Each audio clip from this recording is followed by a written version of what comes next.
Over the next couple of minutes, I will help you get familiar with the Azure Machine Learning Workspace. Right now, we're in the studio.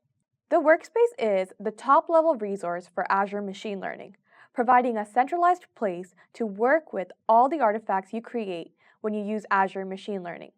The studio homepage shows quick links to get started, as you can see over here, your recent resources, which you can see over here, and tutorials. So the first thing we're going to be exploring is the notebooks. This area shows sample notebooks from the Azure ML gallery, as well as user files loaded inside of compute instances in the workspace. The next thing we're going to explore is automated ML. With automated machine learning, you can automate away intensive tasks. Automated machine learning rapidly iterates over many combinations of algorithms and hyperparameters to help you find the best model based on a success metric of your choosing.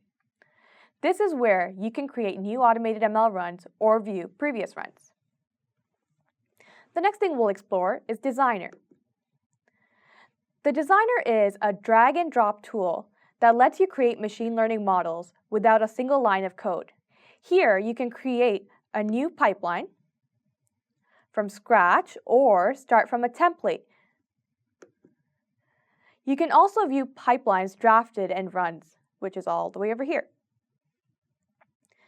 Now we're going to explore all the asset management tools we have. We'll start off with datasets. With datasets, you can accomplish a number of machine learning tasks through seamless integration with Azure machine learning features.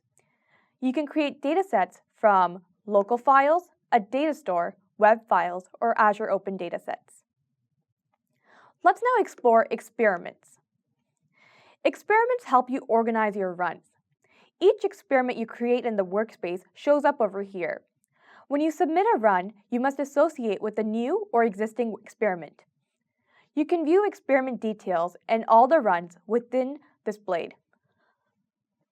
Next, let's explore models. A model is produced by a run in Azure Machine Learning. You can also use a model that's trained outside of Azure Machine Learning, and it will show up here when you register it in the workspace. Now we're going to explore endpoints. Endpoints expose real-time endpoints for scoring as well as pipelines for advanced automation. Each endpoint you deploy within the workspace shows up here. You can select an endpoint, for example over here, and view its details, including the scoring URI. Next, we're going to explore the management tools, and for the first one would be compute. A compute target is a designated compute resource where you run your training script or host your service deployment. In this section, you can manage your compute instance, training cluster, inference clusters, and attached compute. The next thing we're going to explore is data stores. Data stores are attached storage accounts in which you can store data sets for your machine learning workspace. Data store types include Azure Blob Storage, Azure File Share, Data Lake Store Gen 1, Gen 2, Azure SQL Database, and Azure MySQL Database. So these are the set of tools you will be exploring in the next couple of labs.